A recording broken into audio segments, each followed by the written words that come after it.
Hello, it is time for Omni X-Men.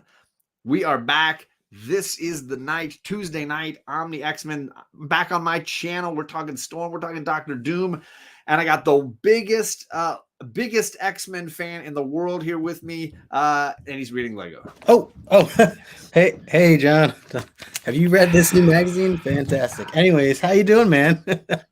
I'm doing great, man. We're talking about Doom and Storm and X-Men, and it's all happening. Yeah, this is a wild mix, man. A wild mix of characters. Ooh, it's raining here. I'm not sure if you can hear that. We just got hit by some rain. Oh, is that from the book? That's Storm is clearly causing havoc. Or you're talking about my favorite book, Rain, one or the other, either way. So we are gonna bring in JR. What's going on, Rogueslaw? How you doing? So, I'm doing all right. So this is the intervention for Lego obsession on Justin's part, right? Or we're finally cutting him off. Yeah, I mean, honestly, guy needs a timeout. At school, sometimes you got to put the kids in timeout. You just got to do it. Like they need to take a break. He was even rooting for the Bengals in the Super Bowl, and he's a Ravens fan. He's got a lot of bad takes. I mean, it's the truth of it. Yeah, I mean, I was rooting for the Bengals, but I'm not a Ravens fan, so it's okay. I don't know. He's an interesting individual. Flawed, to be true. If you don't know JR, I got his Instagram link down below. I got the Team Nerd Herd YouTube channle link down below. You should definitely be following JR. Welcome back. This is thank you, sir. Hanging out together, man. And also, when you go to Team Nerd Herd, there's a button on our thing. We're moving. We're going to a different channel. Oh, so it's a quick little button. You just click on that and subscribe on the other channel. Oh, nice. Yeah. So I got to make sure that I put that link down below too. Then. Yeah. All right. Well, I mean, hello, JR. I see Cyclops on the other side. Can you do a Lonzo impression too? No, man. No one can do that. That's tough. I was not rooting for the Bengals, by the way. Jeez, Louise, come on, man. I was just hoping my numbers hit. That's all. Did any of your numbers hit? No, but I did good in golf this weekend. Really None of my numbers hit, but I picked numbers for someone else, or picked scores for someone else, and she hit 2 of them. She got like $300. I'm like, that's how it happens. At least someone gets something. Yeah, there you go. We got some friends to say hi to before we dive into this issue, because I'm not going to let these guys talk about sports anymore. We got Rod from Just a Rican and his comics. What's up, Rod? We got our man White Tiger Ruben Guzman. Good to see you, sir. We got Rob Boswell, my man. How's it going, Rob? We got Magic Lasso with an epic paragraph. How do you say goodbye to Iceman? Turn up the heat and tell him he'll be missed. Hey-o. Have you tried not being mutants? No, that's not how that works. Yeah, Jennifer from Comics Will Break Your Heart. Good to see you, Jennifer. I hope you're well. This is not the show that triggers people. I was on that show a little bit ago at the very end. If you watched the end of Morbius' show tonight, I hung out, did a little spec report for them. Good to see you, though, again, Brandon. We got Jackson Roy Kirk. What is going on, good sir? Hello. We got Brother John. What is good is a new issue to read from the Uncanny X-Men Claremont omnibus. Yeah. We got Sith Lordly, another SoCal home. I hope you're doing well, my man. What's up, Sith? And let's see here. Storm is always causing havoc, but not the havoc, not the character. That's not happening. JP says, what's going on? Also, Cyclops sucks. I mean, he's barely in this issue, so really not necessary at this point. Hopefully Alonzo's not around to hear that. I know, right? Yeah. Chet says, Johnny Boy and JR Que Pasa Station Comic Nation at this point, no grade or SIGs, just raw and unslabbed. Did someone take over his account? Who are you anymore? Are you even Chet anymore? He's a changed man. Did Morbius get to him finally? I mean, maybe. It's really possible. We got one of my favorite YouTubers around. We got Alan from Climbing Comics, my good man. He's dropped some great videos of late about his goals for this year for his channel, about some of his favorite books he's been reading. He's just been killing it. So, Alan, thank you for coming by. Circumstances, what is going on? Good to see you. What's up, brother? Albert says, my second favorite day of the week, it's X-Men time. Nice. What's his favorite? I wonder what his first. Yeah, I don't know. Yeah, I'm kind of curious now. All right. Wednesday. It's got to be Wednesday. So, no, I'm Saturday. Hump day, what? So let's give Justin a shot to as we like to. Oh wait, firstly, few orders of the day. Stick around for the end. We always finish with trivia about last week's issue 145 this time, and about the show over on Justin's channel. The link down below, because you want to make sure you're there next week when we finish this trilogy of Doom issues. So make sure you've clicked over and subscribed. So be sure also at the end to hang around and answer trivia, because we have a ton of great giveaways going when we finish this omnibus, and you don't want to miss out by getting some entries by answering questions correctly at the end of the show. Justin's links are all down below, so we'll be back over there next week. Now we can talk about tonight's issue 146, Murder World. Justin, another issue that you've never read before this week. That's right. Yeah, this has definitely been very different. And even with that, I am taking the time to read it twice through just to make sure I, cover everything that I think I may have missed or whatever. Nice. And I'm really enjoying it. I mean, this has been a really cool experience. And so, yeah, this particular issue, as you said, this is part of a trilogy. Another cool thing that I had discovered last week when we talked about it, and obviously how that one ended. So cool to see how this one ended, and going into the next one, curious to see how things wrap up. Other than that, I think that these type of issues, the ones with Murder World involved, like the ones where the team is broken up and challenged on their own, I find so fun. I guess it's just so exciting to see how the writers come up with the ideas of since they all have certain weaknesses that are different than others, let's put them in a room and have them deal with that. Let's have this person over here and deal with this. So I really enjoy that style, and especially with the X-Men and seeing each of the team members kind of flex and kind of show off how they're going to figure things out, even though they didn't really win per se here, but they're still struggling with certain things. Yeah. But with all that being said, I am going to give this a solid 9.0. As a grade. So I really enjoyed it, and I liked it more than the first issue.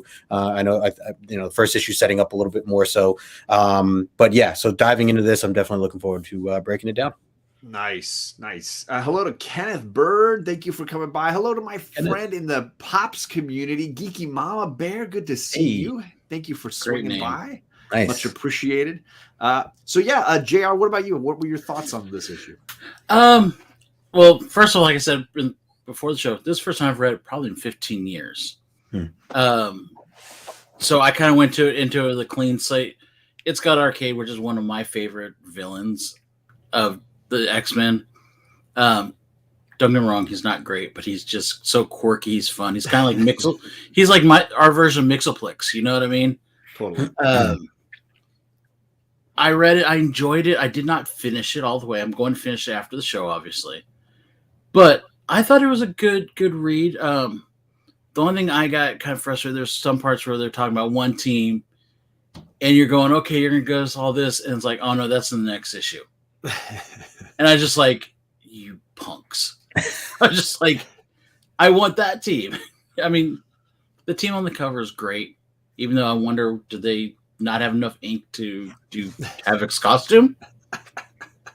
I understand. A few times in this issue.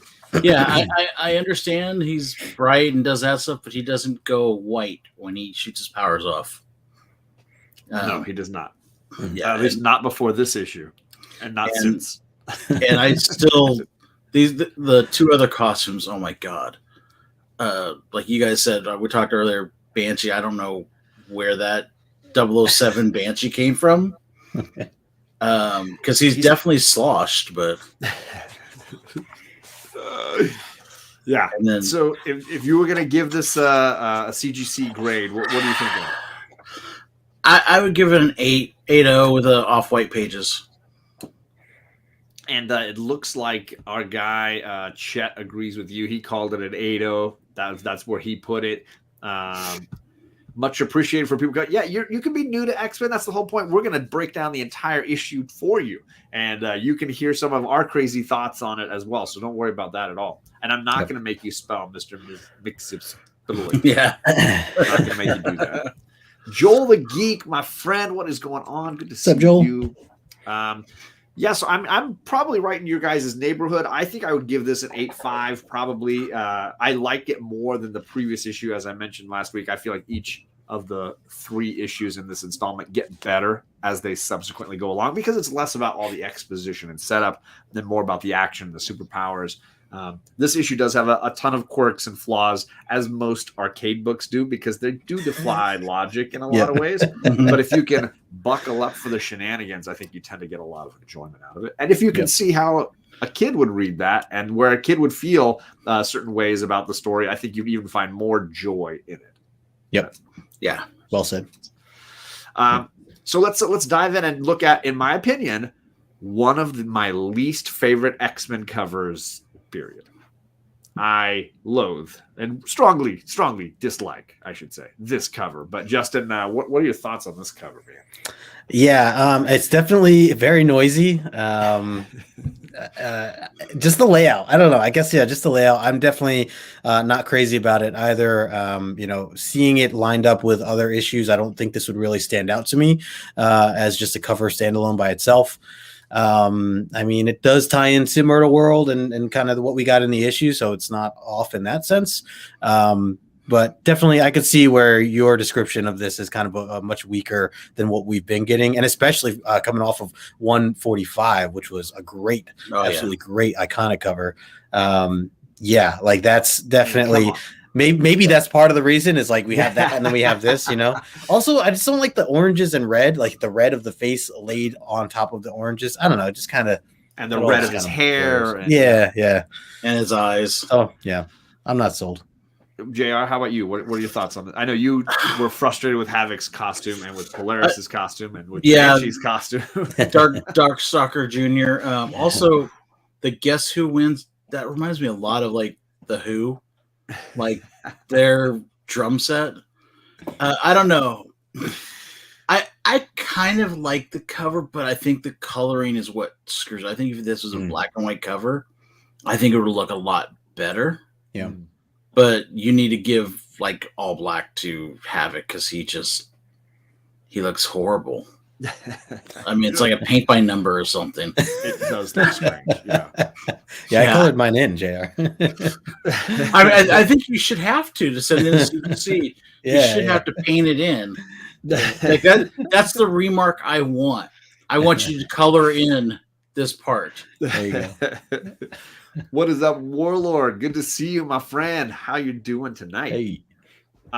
For me, I mean, it's super busy. It's one of those covers that I would legit walk right past and not buy if I saw it. The looming, I don't know how you have an issue with Dr. Doom in it and he's not on the cover. Like that just blows my mind here. I don't think we need a giant arcade face. I want a Doom. I want some Doom in there. Even if you split it and give me half, like give me something. Oh, that would have been cool. Yeah. I definitely feel like Polaris is in a strange pose. And she's like front and center and she's like dancing. Like what is she doing? Her leg looks bent in a strange direction. Yeah, that too. The costumes are awful. The background is random. It looks like a discotheque. I don't know what is happening there. So there are so many layers of bad here. I just can't handle it. I almost wonder if they're inside like a tilt-a-whirl. Right? That's what that inside the back cover part of it looks like. The like spins around for And I wouldn't know that was Banshee. And then to your point, JR, like if you count the miscoloring of Havoc, 3 awful costumes, just atrocious. Yeah. So there you go. There's me crapping on an X-Men book to get us started tonight.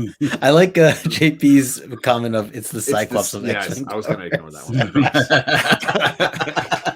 But let's dive in here. We have a captain again, folks. We are back again. We got Dr. Doom with a little captain in him. I think this splash page to get us kicked off, diving right into where we left off. The X-Men have been captured by Dr. Doom, who is exiled from Latveria, and he has them under his castle that he's built in exile, and he's involved in some kind of a game with Arcade to see who can triumph over these X-Men. Jared, what do you think of these opening pages to like remind us where we left off? I felt it did not remind me enough of what was going on in the previous issue because I did not pick up. I have it, but I didn't read it because I didn't have time. Sure. and I felt like I'm still grasping, kind of going, what the heck happened in the last issue? Like, I get the whole thing that Arcade is supposedly a prisoner and all this stuff, but I'm just like, it doesn't make much sense. To your point, when we read the last issue, we were like, this is quite an outlandish plot. Yeah. Bit of a stretch. Yeah. So, yeah. What about you, Justin? How about this for kicking us off here? Yeah, I mean, I like that there are some subtle hints of like them talking about the weather and how he's like kind of questioning, like, I noticed that the weather's kind of started to step up here towards the castle, and we get that theme throughout the book until we figure things out more and more. So I like that kind of kicked it off there, and then I also just had some questions, just like, what is Storm doing? Like, why is Storm just randomly helping out and not fighting? Where's her fierceness and kickback in that, she was just giving him a hard time before, and why is it now all of a sudden not? So that definitely stood out to me. Obviously we find out a little bit further into the issue, but these first bits were definitely interesting. I mean, who could blame him, JP? No, I fully agree. And that was when the first time I read this, and even I had to remind myself a little this time, I didn't remember the specifics. And I was like, wait, she's serving him? She's like a servant now? Why would she ever bow to this guy? And so I love that question. That was a perfectly done. I thought I missed something for me. Yeah. I went back and like, did I not read that panel? I'm like, let's see what happens. Because in the previous issue, for those that don't know, she was sort of like frozen in like, I think he says chrome, like in metal. He had sort of like encased her in metal with some device that he had. Yeah, and so it was weird to see her all good and normal, and then like serving. So it was hard to know like what did he do in the intervening issues. Right. Yep. Well, let's see what's going on here. So there we've got them discussing the plans that Arcade has for each of these characters, where the X-Men have been split up, and how he has basically like a game for each of them to sort of solve. And it's a puzzle where there's only one solution, and all the wrong answers lead to their death. And here we have the one for Nightcrawler in some sort of a cube that he can't see through, and if he teleports out, could jeopardize his life. And Colossus sort of clinging to a mountain in a swirling whirlpool around it, and sort of being pulled down, and with fear that he would sink in his metal form. And then, of course, like Dr. Evil, it needs lasers. It has freaking lasers. And there's freaking lasers at the bottom, so that if he falls down into the whirlpool, he's going to get blasted. JR, what did you feel about these devious traps? So when I was reading it just now, I thought Doom said he built these traps. And that's where I was a little thrown off, because I'm like, because he Arcade makes a comment that the cell won't hold Nightcrawler, he can get out, all this stuff. You're right, so you're right. Doom built these. Yep. And I'm just he's studying them. Yeah. Okay. Because I'm just going like, why? I mean, and mind you, I didn't read the one prior to this, but I'm going, Arcade's supposed to be like the game master, and he is just being taken to a different level. Like, Doom is like, I'm up here, and you're like down here, Arcade. And I'm just like, man, showing him up. They're not giving him a chance. I mean, I think it's cool, like the whole thing, like especially Nightcrawler, like he can't jump out of there because he doesn't know where he can go. Contemplating in his mind of, well, if I do this, I may end up in Solid Rock and be dead. Yep. Or I may get out free. I may get lucky. It's kind of like, do I tempt fate or do I not? Right. And then whole thing with Colossus of, does he trust falling down and hoping those beams don't kill him, or does he just kind of cling on up there? And I thought that's kind of interesting, especially from a writer's point of view, because they have to figure out at all times what's their biggest, weakest point, and they have to create conflict. Yeah. So I thought that was pretty cool, and go with their strength too. Totally. Justin, how about you? What are you thinking of Doom's traps here? Yeah, so I really like and appreciate that they have this like setup for Nightcrawler the way they have it, because I just like that they take the time now and again to kind of remind you of like things that maybe your mind would think otherwise. Like, oh, why don't you just bamf out or whatever? And they like take the time to remind you, like, well, no, like it's not as simple as that. And that, yes, he could gamble, like JR was saying, like it's a risk. You don't know what you're going to get yourself into. Kind of, it's almost like like the movie Saw, like you know, like trying to figure this stuff out. Do you want to take this risk? Is it as obvious as it looks? You know, like type of thing. Obviously, way less blood here than in that. But so I like that. And then for the other side with Colossus, I laugh at how obnoxious this trap is. It's so obnoxious that I like it. Like that, like if that makes sense. Like it's so silly and so had to taken up so much money and space and everything just to test out, you know, whatever with the laser giant whirlpool with a giant mountain in the middle and freaking lasers. Yeah, like this is totally a Dr. Evil type. Where's the sharks? Right. That's the only thing we're missing. So like it just made me laugh, and I think again, just appreciating the time and appreciating the understanding of the audience that they're capturing. It is so silly that I like it. So I guess that's kind of where I fall with it. No, I'm totally with you on that. Yeah. Joel says it makes me think of the people who thought of Big Brother may have read this comic and thought of Arcade, but apparently it's no, it's more Jigsaw. It's more the people who thought of Jigsaw read this and they were like, what if Arcade was like a psycho who wanted to kill people? Hey, that'd be a cool concept. And there you go. JP has a great point here. He says, I love that there's a fancy frame right here next to me around the television monitor that Doom has in his office. Yeah. So it's not just a TV screen. He's got like somebody made a picture frame to go around it. Well, that's and think about this. They didn't have flat screens when this was made. That idea wasn't even round, so they had to cut a hole into the wall. Sink it into the wall. To sink it into the wall to be able to do that. That's a great point. I love it. Yeah, because now the real problem is when he wants to change the channel, he's got to take the frame off to click the dial around. Click, clack, clack. Right? There's no remotes, right? I mean, he's got like at the very bottom, it just flips down. It's got the plastic. Those, you press the plastic like thing. Flops. Yeah, flops. You remember that? I do. Justin probably doesn't because he's not old enough. He does not. But we might have a Lego version. Yeah. Teach him with the Lego version. Let's see what else is going on in this universe here. We've got Wolverine in the bouncy house, and we got Angel on a perch surrounded by more freaking lasers. Justin, what are your thoughts on these two traps? Two more of our X-Men. Yeah, so I like Wolverine's situation. The fact that they're trying to show that they're throwing off his scent, the way that he can kind of sense certain things, and the depth and all that other stuff is confusing him. So I like the idea of that. Angel, you've really got me to not care for Angel over these past couple weeks. So I just kind of look at this and see lasers and move on. That's kind of where my head is with that. Yeah, what are your thoughts on these two devious traps? My thing with Wolverine is if I was in there, I'd be puking. I'd just be bouncing around like that. Yep. But I kind of wonder why he just doesn't like get his claws straight out and just, okay, I'm gonna bounce around. I'm just gonna rip through everything as I bounce. Yeah. Right. That's kind of his motif. Mm-hmm. When it came to Angel, I actually love Angel. He's one of my favorite characters. I don't care what anyone says. But I read this and I was like, oh yeah, he hasn't got his wings clipped yet. No. Now, to that point, I love Archangel.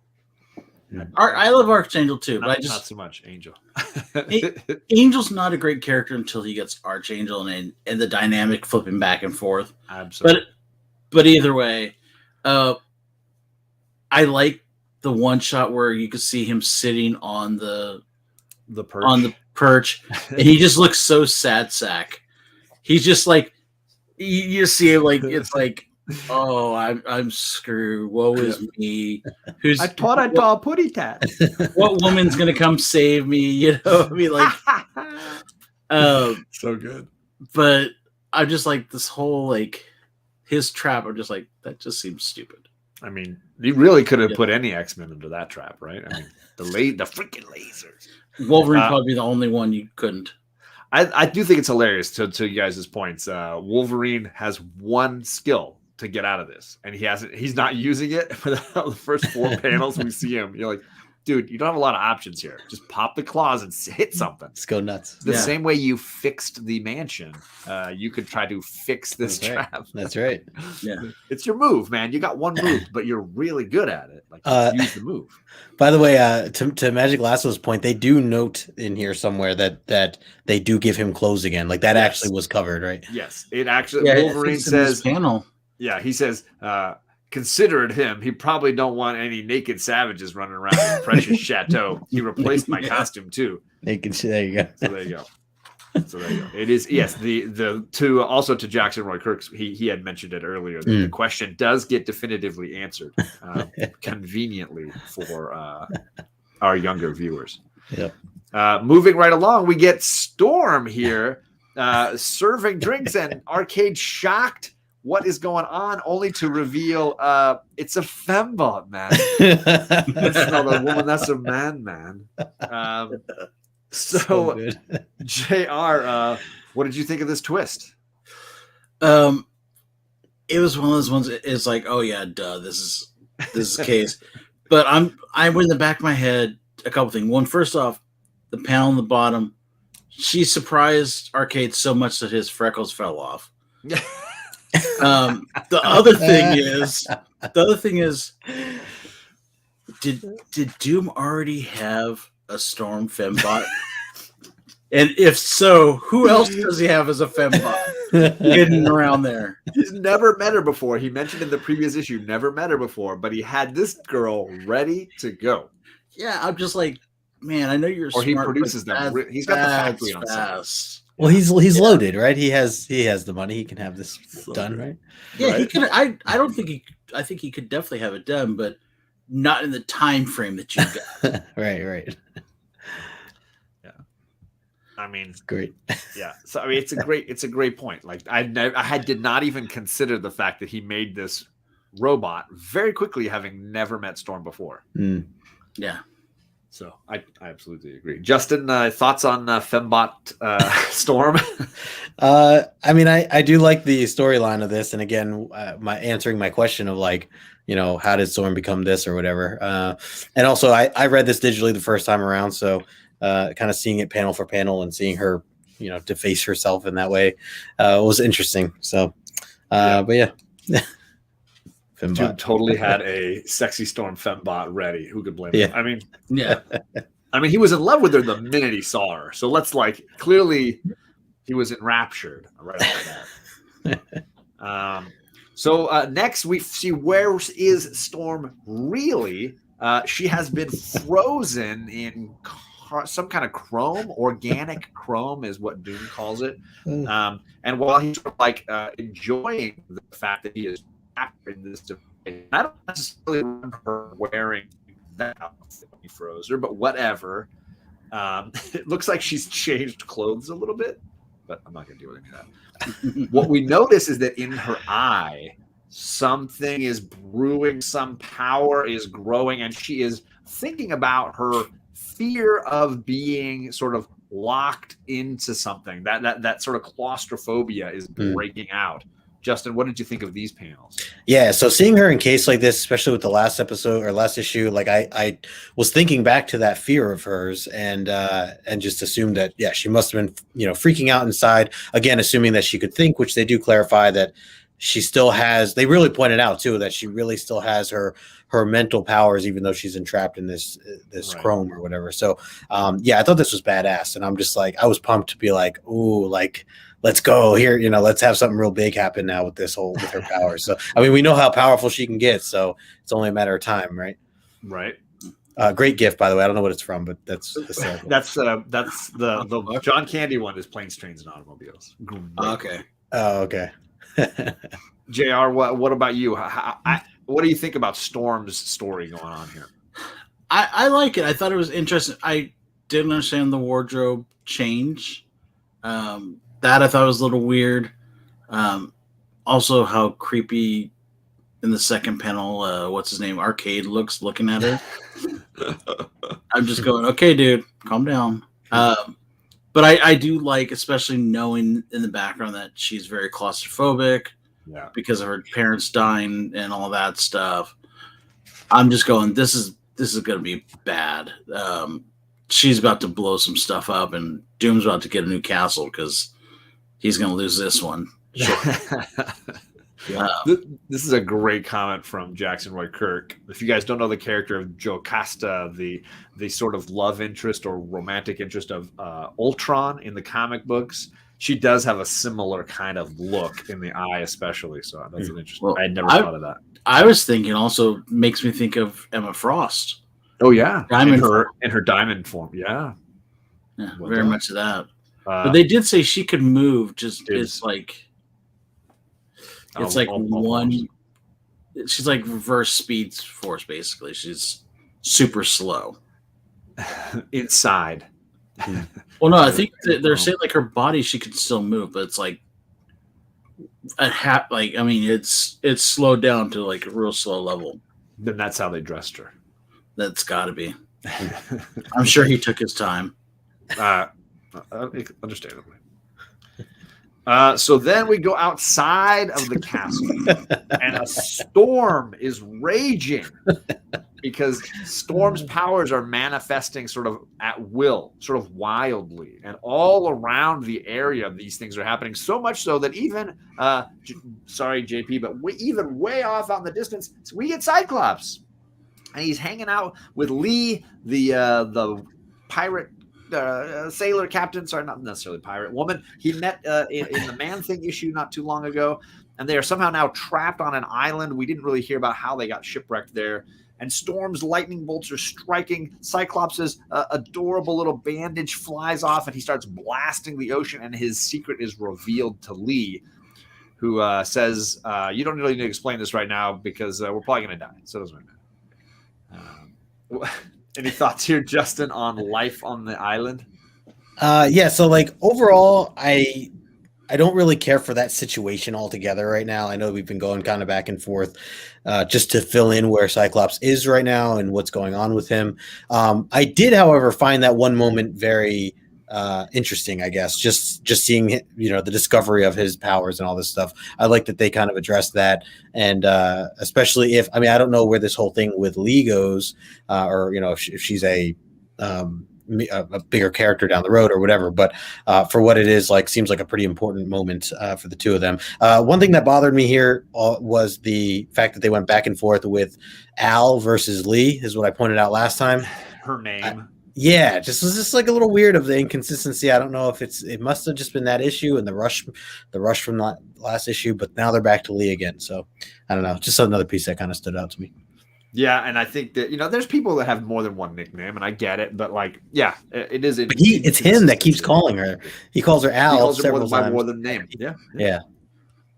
I guess I call you John, and then Johnny. Isn't that a Paul Simon song, like "Call Me Al"? Oh, it is a good thing. So, any thoughts here on Cyclops' island love? I want to know what the material of that shirt is, because how is that holding his optic blast? I think his eyes are closed. It's a ruby quartz blindfold. But at some point, the whole point is he's got them closed so that she can put it on, and then he can open them, and supposedly it's not going to fly off again. Yeah, I don't know. I don't necessarily think he opens his eyes when he puts the blindfold on. I think it just keeps him from having to press his eyes tighter shut. Maybe. I don't know. I remember reading this back in the day. At least this whole kind of thing about him being stuck once again somewhere. It's either an island or Alaska or wherever, and I just don't care most of the time. I like Cyclops as a character, but he's just one of those, like, when he's by himself, like, okay, go by yourself, have fun. Unstable molecule t-shirts. All right. I do feel like Doom's mountain castle there reminds me a lot of like He-Man and Power of Grayskull there a little bit. There you go. Especially with, like, right over the bridge, it's got like that little like monster looking thing, I guess. I don't know what it is. And I didn't realize it was so close to the random island he's on, because the sky looks exactly the same. Yeah. Really, really similar. I agree. Cyclops' powers can be somewhat inconsistent. I have seen people that make it look like he can melt things, and his power is not supposed to be a heat. kind of anything. So just force. Yeah, exactly. So yeah, I mean, I didn't really need these pages, but I guess it's nice to see that Storm's powers are apparently affecting weather around the world, however far apart this random island is, and this not Latveria castle that living in.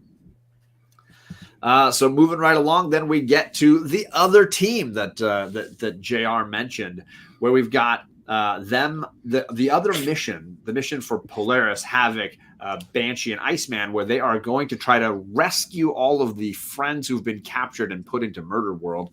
So they track back to the original Murder World. Polaris uses her abilities to sort of see that there is a way to get into Murder World, the original version.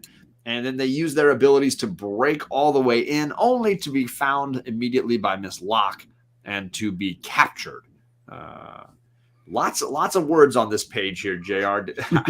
You okay after reading all this? Yeah. One thing is, I thought it was a little weird how her powers worked in this situation, because she doesn't really do that anymore, where she kind of tracks it underground like that. I thought that was kind of weird. I felt like it was part of like a "You Are Here Now" map. And just some of the art choices they did in this. Once again, Havoc is white all of a sudden on a couple panels. Yep. And the Lorena, like, coming through the page, it looks like they're doing like a nod to Giant Size X-Men there, with her ripping through that. Yep. A little bit. Yeah. But overall, it was kind of, I felt it was like, okay, we have to get from here to here, and they just don't really know a great way of doing it. So we're just going to tell a really long, boring story. Get you there. Which Claremont does once in a while. Oh, absolutely. Sorry, Justin, what were your thoughts here, man? Yeah, I agree there with you, JR. Just that it does almost seem like they just chalked it up for, hey, let's just like try to get really complex and tell this story of how they ended up here. It definitely was a little hard to get through the first time around, and yeah, just a lot of text in general. The thing you said about Havoc here, I actually think that particular scene is supposed to be more viewed as like a glare. Like, it's so glaring that the entire panel is white. Yeah, like everything's white. Not even just him, but just like anything around him essentially is white, and then some yellows, but that's still part of what I would consider the glare. Yeah. So I think that's at least for that moment. Huh. But it doesn't work in the other panel where he's glowing white and everybody around him is still in color. Right, which is the one right next to JR there. True. Interesting. So yeah, I don't know. That is weird. Yeah. I think it's just lazy art. JP, you probably did block it from your memory because the costume is that bad, and she wears it for too long. That's the actual answer. She wears it for too long. I do think it's also incredibly easy for Miss Locke to catch them, considering Polaris shuts down what she believes to be all the electrical elements for this place, but not enough to even shut down the lady's hologram right next to you. That's impressive. Yep. So it seems a little bit too easy for me, but for all that setup, for all that explaining, for all that exposition of how we got in here and how we did it, it was like, nope, didn't work. You caught it. Yeah. All right. and I love the fact the hologram has to still show a little bit of naked ass on it. I mean, of course. Look, and she's popping the hip out, and it's all happening there. Just ran out of fabric. Then we jump into what Miss Locke has in mind for them. They all fall down their own pneumatic tubes perfectly. They all get sucked into the exact place where she wants each one of them to land. Havoc lands on a rocket ship roller coaster ride with like more freaking laser ships blasting at him and a giant bug robot thing that he is heading straight into contact with. It's worked out well, right, Justin? Yeah, this is like, again, where like it's so over the top obnoxious that I enjoy it. Like it's so silly and so just ridiculous, but I'm like, okay, I'm gonna just go with it. I'm just gonna go all in and really just embrace where Claremont is taking us with this whole thing. So sure, this $1 million setup, $1 billion setup that would have had to really be put together, especially with the shoots, seeing all the slides of them like landing. Right. but this is Murder World. This is what we get. This is the part of the excitement. So definitely out there with the ride and everything that he's basically on right now. It's a little weird, but I'm with it. I'm just going with it. And JR, you get another white suited Havoc there. Yeah. Well, what also I didn't even realize this until just now. They're predicting Star Wars in 1999 over in the corner when the episode 1 comes out. Battle Star Wars 1999. If you take Battle out, it's Star Wars 1999. That's funny. Pretty smart of them. Yeah. But I just always love when the villain goes, it's a great idea to hold you hostage, put you in a giant package with a bow on it. That's just the perfect thing. I'm like, are we doing Batman here? I mean, we know how many times Arcade has been successful doing this. Never. It's never been zero. Worked. Yeah. But hey, don't mess with failure. That's right. But at least he's gotten smart and not done the package thing in a while. Yeah, it's been he took a break, but he did it. Last time we saw him in the X-Men comics. And I don't think we're any of the Nightcrawler's girlfriend's now been in this same situation twice. This is her second. This is her second time getting caught by Arcade. At this point, she's getting used to it. Yeah, she's got to move on. She's got to move on. She's like, God damn it again. I have so many cool villains, and I keep getting caught by this guy. Yeah. And can I ask, is that Old Man Havoc? That face on him? Stress and fear age you, JR. Oh, I know that does. Trust me. So then we get Iceman in an ice rink with a bunch of hockey players coming to attack him, and when he uses his power, apparently there's acid under the ground.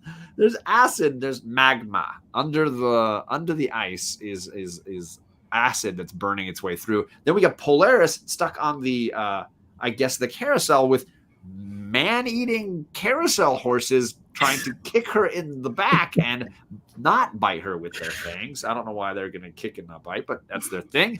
And a creepy version of Ilyana Rasputin running around on it with her, totally unfazed by the entire thing. Explain it to me, JR. Explain it to me. Well, I thought at first when I have explanation for her Polaris wearing this horrible outfit, but then we see her next, she's not having the malice necklace on. So just bad choice there.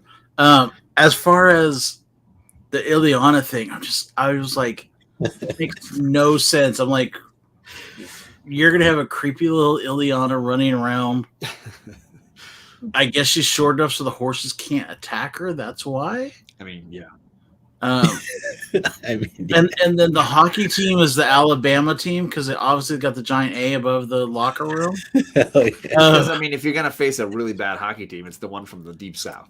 It's you don't get a lot of ice down there. Well, and it would make sense because the Crimson Tide, they got the lava coming up from underneath. It's crimson. It works. I missed Lefty. What's going on, Lefty? It's funny to see see Iceman before he's Omega level.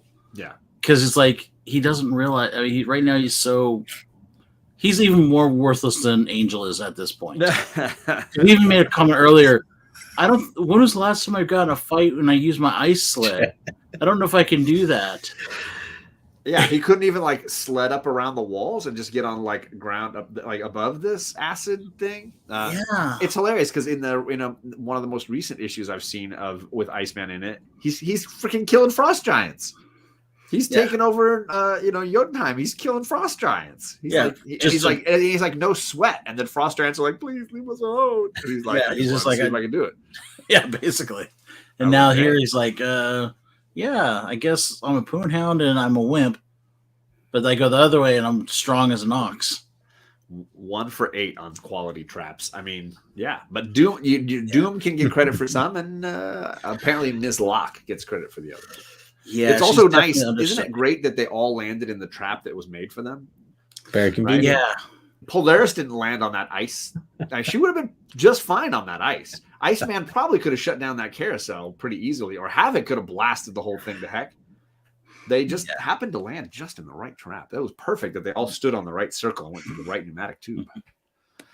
My prediction is that Miss Locke secretly has the powers of Domino, and she's just very lucky. She's just lucky. It's got to be. That's it's got to fair. be. That's fair.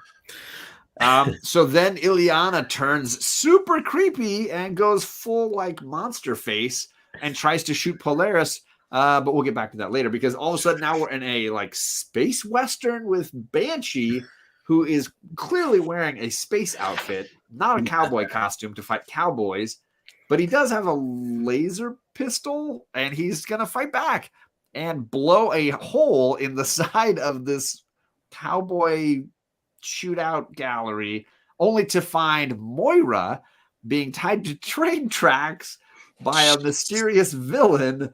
And while that is going on, and he's got to figure out how to save her without his powers, because if you don't recall, Banshee lost his powers quite a while back. Havoc figures out a way to dodge the giant robotic spaceship insect by just jumping off and landing on it, and he's good. Justin, no problems with any of this. No logic issues here, right? I told you, I'm all in now at this point. I'm just embracing all of it and enjoying it for what it is. It is amazing. I have to say, like, I wish I would have loved to have been like a fly on the wall when Claremont was like pitching the idea of this and just like, okay, so here's what's going to happen. This is how you're going to have to draw this up. You know, he's talking to Dave Cockrum and he's like, okay, so like, and just coming up with even like the ice skaters before, the hockey team before, like all these ideas. I don't think I could have ever come up with this type of randomness. So I'm impressed with the randomness. That's what I'm impressed with. It takes a lot of planning, as Bobby Lilligata is saying. It takes a lot of planning to make this happen. Yeah. AFPNC, you're going to get bounced with this kind of talk. I'm just telling you, you got to watch it. I will say he's not Banshee Agent of S.H.I.E.L.D. He's Banshee Agent of Shamrock. He's get it correct. I want someone to try to tell me what Shamrock spells out, because that sounds complicated to me. JR, was Claremont on acid when he wrote this? What do you think? No, I think what it was is just he had written a masterpiece a little while ago, and Marvel just said, yeah, write whatever the hell you want. Go for it. We don't care. Because they knew people were going to buy it anyway. But I do think he had this grand idea, and then he did it, and now he looks back and probably goes, wow, how do I make Banshee sober and lose his powers? How do I make Arcade's little girl, or Miss Arcade or Locke or whatever, have her own arcade world? Or I guess it would be better, how do I make Arcade suck even more? Have his understudy do a murder world. Right. Because what's better than one weird random villain is the second best version of that weird random villain. And then also have Doom show him up in the same issue too. I mean, so far, according to JP, the only solid trap we've gotten out of the 8 is one that Doom made. So, yeah, that's harsh. So here we go. Havoc completely figures a way out of this whole thing. He blasts away his way in, and then is like, "Hey, this junction box looks important.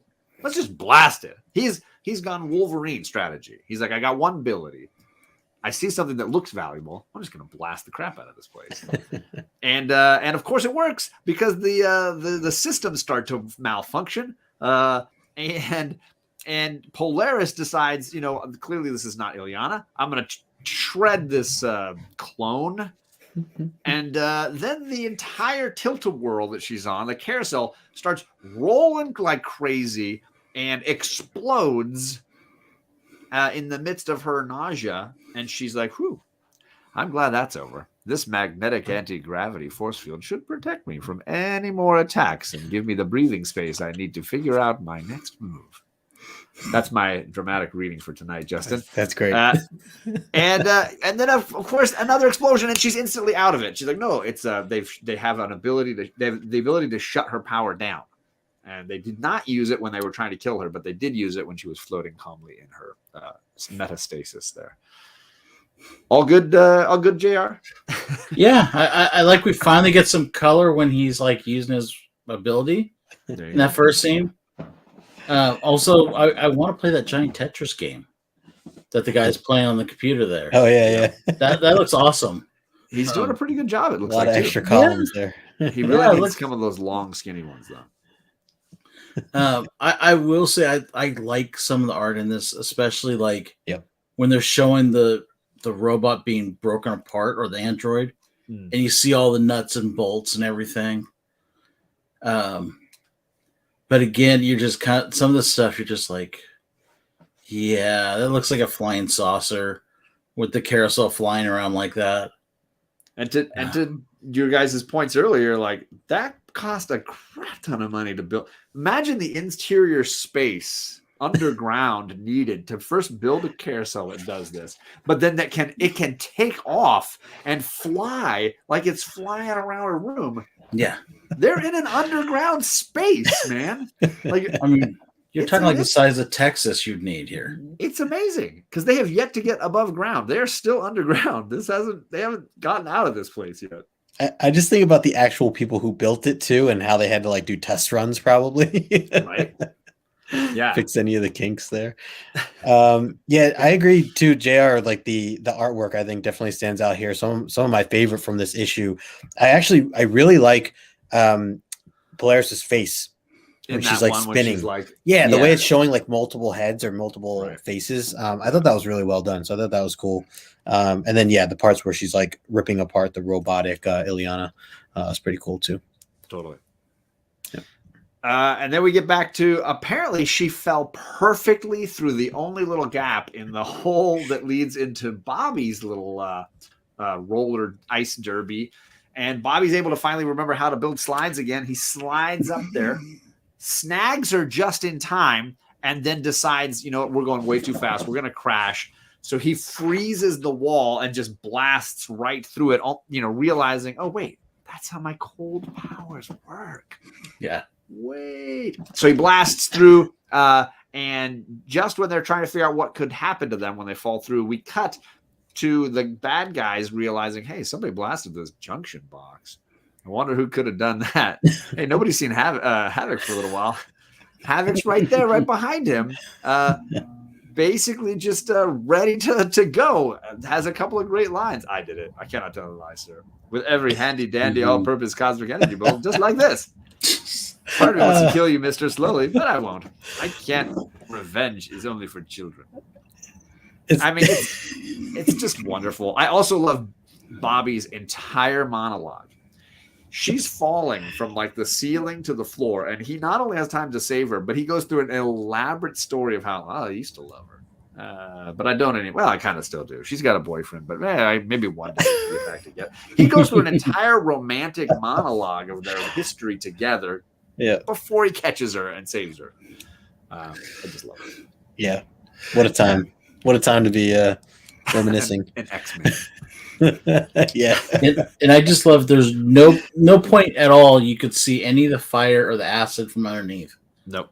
Like it doesn't even look like there's anything underneath. Like he's just standing on the side of the road going, hey, this woman's falling. Let me go catch her.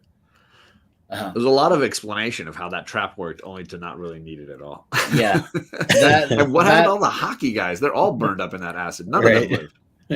That, and then you have the bad guy that's obviously has to be Russian because it's the 80s. Yes, he is still straight at this point. But this is so bad. I do like how you read those quotes there at the end there for Havoc with this handy dandy all-purpose cosmic energy ball. Like it's like for $3 payments of $9.99, you can have this handy dandy all-purpose cosmic energy bolt that you deliver to your home. Yeah. Get this Ginzu knife. Classic. Yep. I mean, Havoc does do a lot of funny, good stuff in this issue.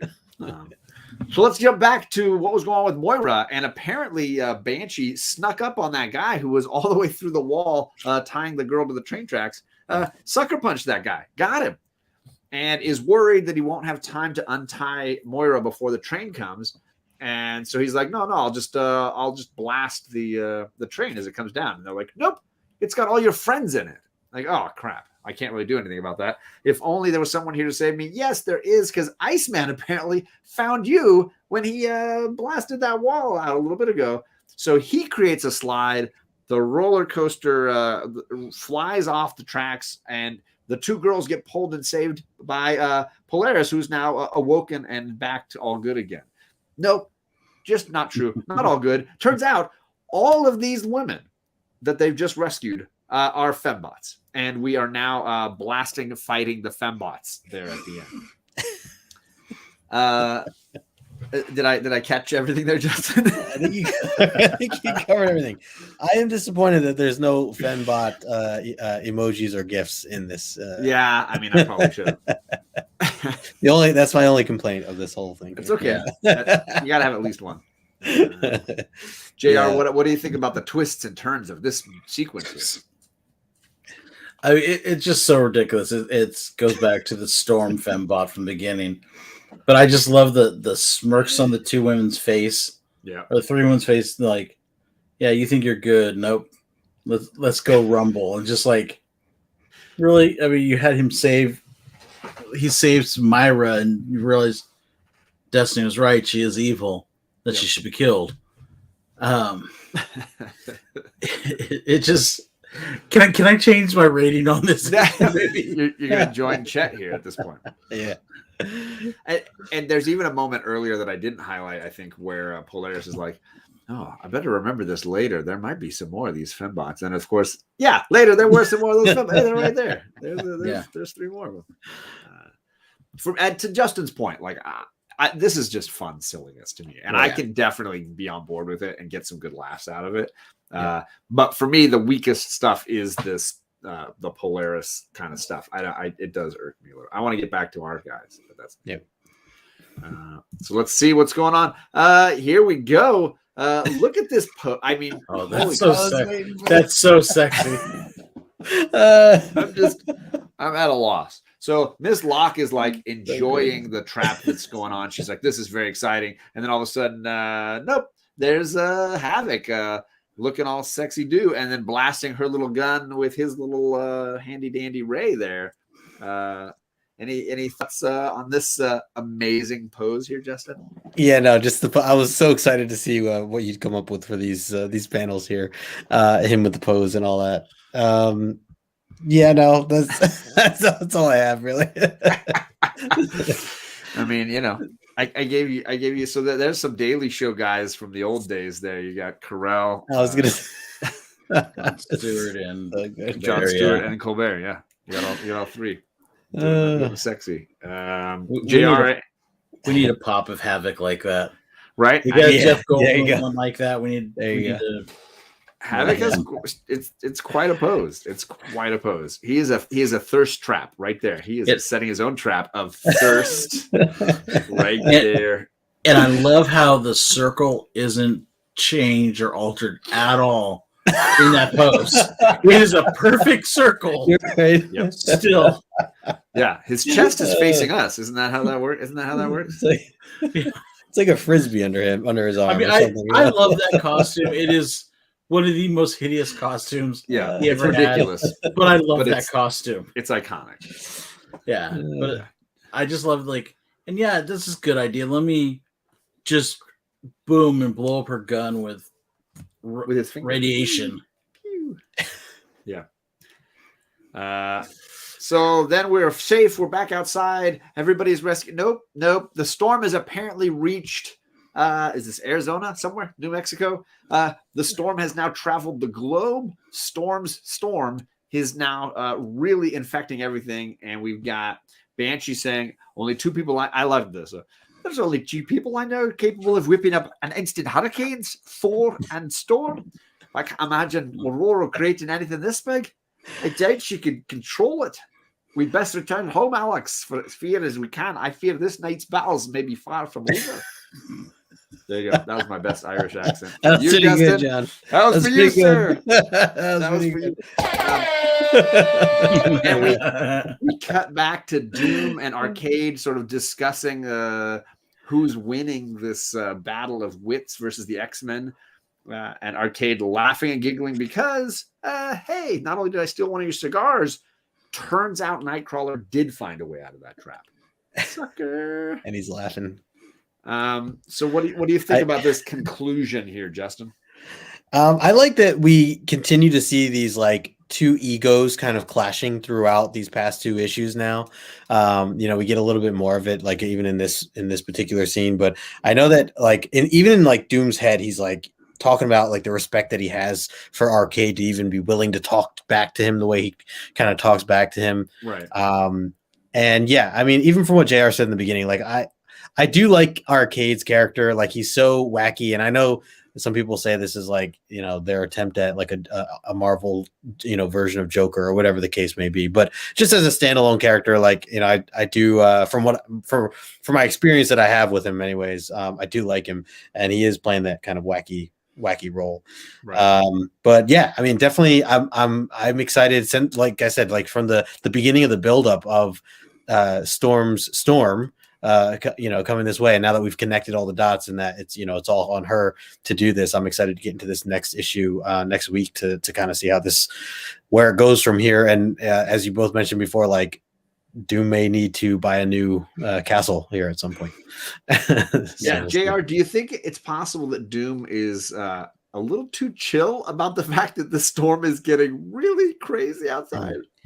Yeah, I think so. I think the problem is that he has to be because of his ego. It's like he can't let this little redheaded troll get the best of him. Yeah. And knowing that he probably screwed up with Storm, and that's why this storm is happening, he's trying to figure something out. You could tell, like in that last panel, which may be the best panel of the whole thing, of Doom just looking pissed off. The close of his eyes. Yeah, as he's talking to Arcade, and Arcade with that just horrible laugh. And he calls him Vic. Yeah. Why Vic? I do believe he did it early. He did it earlier in the first issue, I think. Yeah. And Doom was like, "Don't be insolent" or whatever. Well, he was calling him Doc early on too. Yep. Yep. Like he purposely not calling him by his rightful name. And Doom's like, "You better check yourself because I'm gonna wreck yourself." Right. If you don't. I mean, I'm sure I haven't read the next issue in a long time. I'm sure that's a Doombot version of Arcade because it's always a Doombot Arcade. You got to watch out; those Doombots are everywhere. Yeah, I do love the windswept Banshee hair. That's a great look. Yeah, he's got the hair, and it's a good question. Doom does not seem to want to just give up. He wants to beat him fair and square, or at least within the rules of the game in some way. Yep. Yeah. Any last thoughts here, Justin? Before we move on, do you want to? No, I think we covered everything. Just looking forward to next issue here, the finale, which has a phenomenal cover. I'm very excited to see that. But Storm's on it, so what do you expect? All right, so let's get into some of the math and the information here. I wanted to let you know that there is a Doombot in this issue that we haven't discussed. Doom is a Doombot in this issue. So if you guys don't know, issue 258 of Fantastic Four, John Byrne retconned this story. He wrote an issue of Fantastic Four where he retroactively made the Doom in this 3-issue series a Doombot and not actually Doom, some Doombot that's running a little havoc on itself and a little haywire. And he did it without Claremont's permission, and he just basically went back and changed the first story arc that he wasn't involved in to kind of just screw the whole. It seems like a shot at Claremont. Well, I was going to say, I know they weren't getting along. That's interesting. Yeah. Haley's here. What's going on, Haley? Good to see you. Haley. Thank you. Vinny is here too. What's going on, Vinny? So for those that don't know, there's by the way, amazing cover to Fantastic Four 258. Yeah, I love that one. Doom hands ripping the front of the magazine. It's just a good cover. Just a great one. So if you want to check out Doom Fantastic Four 258, you can get a little more insight into this 3-issue saga. Not that Justin will read it, but just something you can know. Oh, you were talking. I own these burn covers. You were talking about the Doom cover is the awesome cover. I thought you were talking about the X-Men cover. I'm sorry. No. I think it's a really solid issue. AFP and C. I'm trying to get that name to catch, but I'm the only one that says it. So architectural, 258. Great, fun issue. Underappreciated. And John Byrne. You get John Byrne.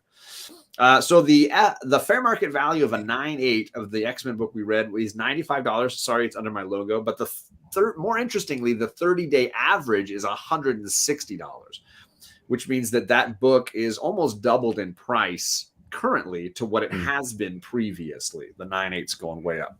There are only 336 on the census. There's 204 of the 9.6, which has a fair market value of $50 and a 30-day average of 60. So that one has stayed fairly constant, whereas the 9.8 of this book has clearly almost doubled in what it was going for. I feel like that's a good amount of 9.8s, especially looking at the rest of it. It's actually the most out of any of the ones listed here of the 9s. I'm kind of surprised about that. I guess this was just commonly. Not a lot of black on the cover. Maybe it hides some of the wear a little bit. I don't know. Well, you got to think also, this is a great book to get slabbed because you never want to have to read this again. Boom! There it was. Oh, shoot. I think even Morbius would be like, "Yeah, let's slap it. Seal and leave it." Yep. No, there were no 9.9s. No 9.9s on this one. So there you go. And that is it, ladies and gentlemen. We are done with this issue. We'll be back, like I said, next week on Justin's channel. So make sure you are subscribed to Justin. But now we get to end with our trivia. We're going to talk about issue 145, the first issue in this storyline. It's right there, but you can't quite tell.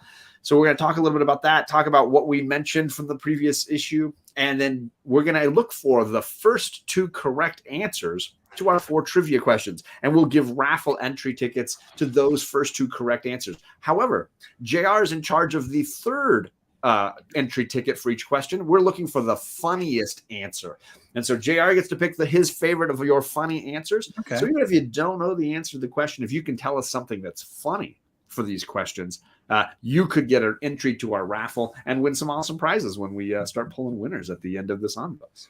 Yep. Justin, you want to go first? You want me to go first? What are you thinking here? Yeah, I'll go first. All right. My first question is, what did I compare the battle suits to in last episode or last issue, as we were breaking down the battle suits that we saw to kind of come in and crash the party? I do think, by the way, John, that the battle suit, I actually think there were humans inside of those. I think so too. Yeah. I called them battle suit robots because they do look like robots. You can't see the person in there. Yeah. And they must be Doom creations, not arcade creations. So right. There's some kind of protection for his castle, right? Yeah. So essentially these bodyguard type of people, they had these certain battle suits, and I had a reference to what that reminded me of. I even had an image on screen while we were talking about it. I think it was pretty spot on. Yeah, it was a very fair comparison. So I'm curious. The first 2 comedy answers, Magic Lasso says you compared them to the Supremes. JP says they were compared to stormtroopers. I don't know if that's comedy answer. It's not a correct answer. No. Gladiators. And I don't know if you mean the superhero or if you mean actual Roman gladiators. Power Rangers. That really makes them sound horrible. Transformers, Beast Wars. So far, no correct answers, but some solid answers all around. Yep. Might be harder than we think. Maybe people do not remember your slideshow. This stuck with me. Like, I remembered seeing you put up an image on the screen. Yeah, I mean, anybody who saw it, I mean, it definitely. It is of a cover. I mean, we'll give you the hint there. He compares these Doom battle suits to a underappreciated Marvel comic book character who had his own series. Yeah, let me blow Justin up there so you can see what they look like in the comic. He compared those suits to a Marvel superhero with his own comic series. They do kind of look like Ultron bots, Albert, but that's not what we compared them to. Can I give a hint? What's up, Zen? Without ruining the question. Hey. What's up, Zen? If you don't think it'll ruin it. They showed up in Cable recently, in current issues of Cable. Ooh, I am not reading. There it is. Okay. We have the first correct answer. Nope, up here. Right. First correct answer. this chat keeps moving. First correct answer. Oh, nice, Ryan. Magic Lasso yet again. Second correct answer was Bobby. And he included the full net and maybe, you know. Nice. Oh, Bobby Delgado. Station Bobby. Where you at, Bobby? I know I got you on here a couple times. Oh, you're almost at 10 entry tickets at this point. We've also got Ant-Man. Got some Dark Hawk speculation going on there. So any of these answers amuse you, JR? Let's give it to the Power Rangers. I always like picking on them. Well, I mean, isn't that always the best? So that means Bobby gets double points. He has made it to 10 raffle entries. Oops, sorry about that. Nice, Bobby. Fine. No, it's good. It's good. The best is the best. It's all good. The Borat Mankini. A little late, but very well done. We have a bet going that's what Justin's going to be wearing next year at Terrificon. Is that the bet going on right now? I mean, I have to find someone that'll go against it, but as Ted Lasso would say, that's a great answer. Not a minute too late. Okay, so I had a pivotal question about last week's issue. What was my pivotal question involving X-Men issue 145? Arguably the most important question of X-Men issue 145. So what was the pivotal question involved? This was good. I would have gone with Cybermen as the last of the Doctor Who fans. There's lots of Doctor Who fans. What are you talking about? Geeky Mama Bear, don't worry. You're in good company. I'm one of the few people in the world who's never seen that episode of Doctor Who. That's me. You said you haven't seen one, John? I've never seen a single episode of Doctor Who. Oh, yeah, I haven't either. You should do you guys a favor. It's pretty good. I hear it's great, and I've got to get around to it at some point. Especially like the Eccleston and right around That's where I hear people say to start. Because there's obviously decades worth of product to enjoy. A lot. Yeah. So JD, what was the pivotal question from last week's issue? Is Scott Daredevil? That's a fair question. It is a fair question. We did have that in the slideshow. Who did John sabotage on Comic Boys by calling that the Cosby cover? It is the. I mean, it's a great cover, and it is the. That's horrible. It is what it is. It is allegedly Cosby cover. Don't deny. He got let out. We got who has more enemies with whom, Storm or Doom? Also pivotal question. No, come on. This is a pivotal question about one of our X-Men characters last issue. I had Jackson Roy Kirk even mentioned it tonight. There's a pivotal question we kept asking ourselves. It was not, why does Cyclops suck? We're never going to answer that question. Did Lasso get it? Did I miss Lasso getting it? Did I get distracted? No, I don't see it. I don't see it. No, John was just saying that Lasso had, that Lasso had mentioned it much earlier. Yes, he got it. Where did the Storm statue go, and can you get one? I'm waiting for the first answer here. Why is Storm so hot? That's not a question that needs answering. It's just she is a literal force of nature. She's a queen. We're getting some struggling answers tonight. This is the perfect time for people to jump in and score some points because our main two people not nailing it down tonight. Nope. What question was I repeatedly asking last week?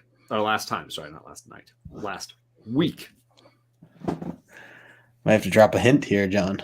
It had to do with Logan. It had to do with Logan in last week's issue. He did? I did not see him post that. Yeah, I did not see that either. Here, I see it right there. Yeah, I don't see it before that. Wolverine costume burnt off ? Somebody's going to copy and paste Magic Lasso and get the second point. That's what I'm going to say. That's what I'm saying. And I'm actually going to say Jackson Roy Kirk posted it right there. So let's just give it to Jackson. Technically, he did. I'm just doing it.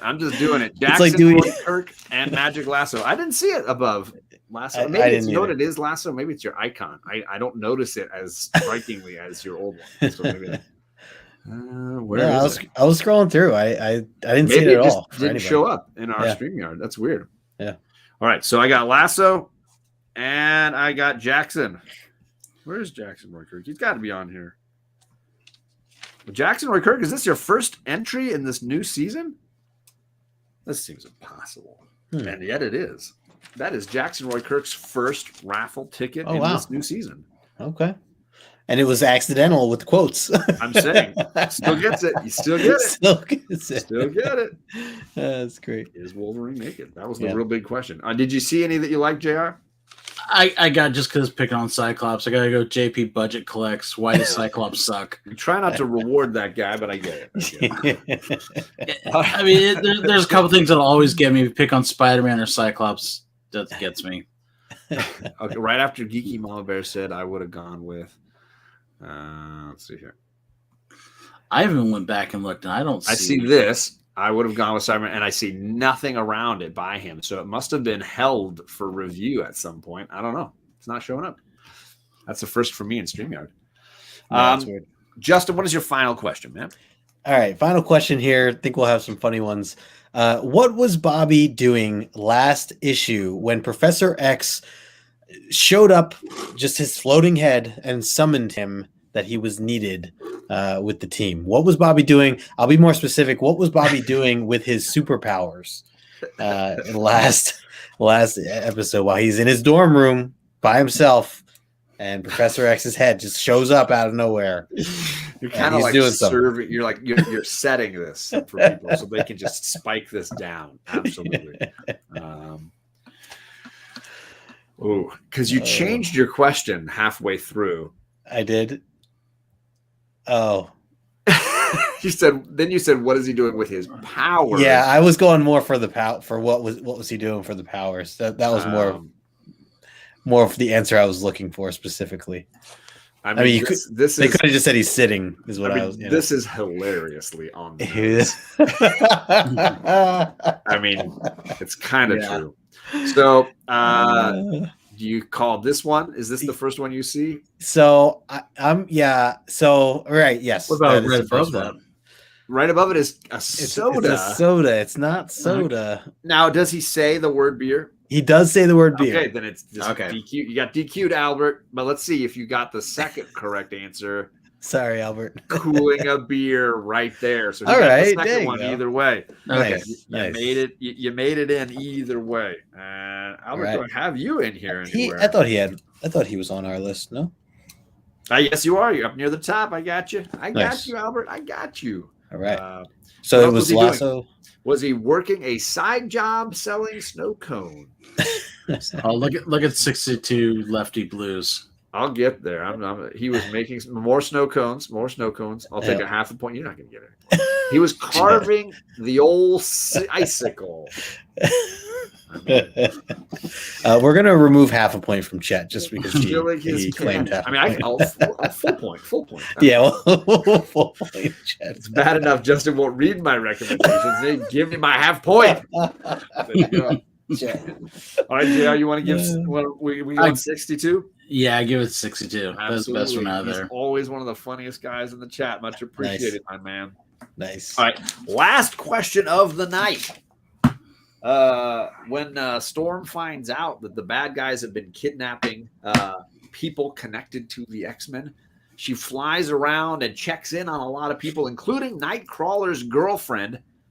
What two things are laying on her bed? She finds two items laying on Nightcrawler's girlfriend's bed. What are they? This is not your bed, Chet. The way you read it go a long ways. Yeah. And actually, there's technically three things, so I'll allow some leeway a little bit. Yeah, that's fair. There's technically three things. Yep. I had to go back for this. I mean, yeah. That's funny.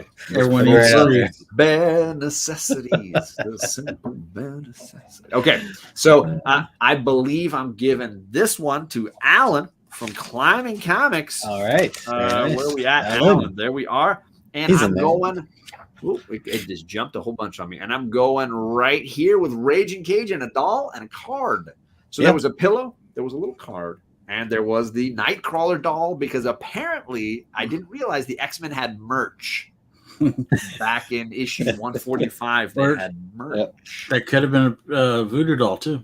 Well, It could, if she was that kind. Maybe she's that sort. Yeah. Raging Cajun, is this your first entry? Nope, there he is on the back. The list goes on. And I got you. So then let's check out some of these other funny answers. We had condoms and jelly beans. We had a cigar and a bottle of oil. That sounds a little arcade-like in this issue. Yeah. Or Wolverine. Right. Let's see. There's a plushie of there's a Nightcrawler plushie. Somebody was producing Nightcrawler plushies in 1980. A photo of Wolverine. Yeah, that's a good runner right there. That's a solid answer. Really enjoying that one. And that looks like that's the last one I see. Yeah, let's. Oh, Raging to put Playboy and Cream. Raging. Again, we'll go. We're not asking what's on your beds, everybody. We're just asking what's or under your bed. I got to go with Albert Loves Comics, a photo of Wolverine. Okay, nice. You got Albert. Nice. Getting another one out. There we go, Mr. Albert. That's your 8th entry into our raffle, and that wraps it up, folks. We've gone a little bit long, but I've tried to keep myself under 2 hours because Justin set the record last time, and we've done really well avoiding that. JR, anything people got, if they follow you, if they check in with what you're doing, anything exciting coming up for you? For me, I've got Star Wars. What was it? It's been so long since I've done it. My Star Wars origin story show is coming back soon. Nice. I'm lining up some guests. It should be coming back as of the first week of March. Okay. I'm looking at. We've got all kinds of shows going on the channel right now. Obviously, Armando Mayo Call always show for that. It's a great show. You guys have both been on it. Gracious enough to have you guys. Absolutely. A lot of fun. Yep. Yeah, we always have fun picking on people and giving you guys hard choices. It's going to be extra fun this week because we've got to deal with Cyclops and the freaking Rams winning. That's not going to be fun. But anyways, yeah, we got that. We've got all kinds of stuff. We're getting ready for – shoot, we don't got any TV shows for a while. Moon Knight is the next one, but I think Michelle's doing that. So, yeah, that's it. And the big move. So just go to our channel that we have, which will be in the bio. Yes. I'm There's trying to find the link on your channel right now. It should be on the banner. There's a little button you click. New YouTube channel. I got it. I see it. Upper right-hand corner. Yep. And this channel's only got 67 subscribers. Come on. Control copy. I'm jumping in here. I'm dropping the link right now into the live stream so all of you all can go and subscribe to that channel, the new Team Nerd Herd channel. Once we get to 100, we can at least change the link so it's a little bit easier to copy and paste. But we're stuck with this jumble of words or letters for now. But yeah, we're gonna move over there, and we got all kinds of new stuff coming. So it should be a great year coming up. Nice. Also, check in if you're in the San Diego area or the LA area. I think they've got a screening of a Batman coming up. The we're gonna do Tim Burton original. I wish it's actually going to be the new vampire one, the shiny one. But I believe Alonzo. I'm probably laying this out a little early, but Alonzo rented out a theater and is going to have limited seating for the Nerd Herd family. Wow! So when's that coming up? I believe March 3rd is when it comes out. Dang. It's like that Saturday opening weekend. So the 5th. Nice. The 5th, yeah. Yeah. Nice. Wow. So that's awesome. Look for that. I believe it's going to be. I don't know if they're going to charge or just do it for free. But either way, it's going to be a fun time. I wish I was going. But yeah. So there's the link. Subscribe over to the new Team Nerd Herd. If you have followed the original, you can go to their page. You can click on the banner on the upper right-hand side, and then it'll take you straight over where you can subscribe to their new channel. So yes, follow these great guys. Show the love. And we're next week back over on Justin's channel. So make sure you follow that link in the description below so we can see you back over next week on Justin's channel. He's got too many shows going on. I'm not going to worry about listing all of them. There's a ton of things. Every Saturday, he's got his interview with the community. He's going to be doing some Legos this coming weekend. That's right. Members of the community. He's going to be doing Black Hammer on JP Budget Collecting's channel tomorrow night at 10 Eastern with me, because we're talking Lemire, even though JR is suffering for hearing it right now. Yep. So lots of things going on in the No Good Comics world, but we're going to get out of here, stay under an hour and a half, and we'll see you guys back here in a week. Sounds good. Bye.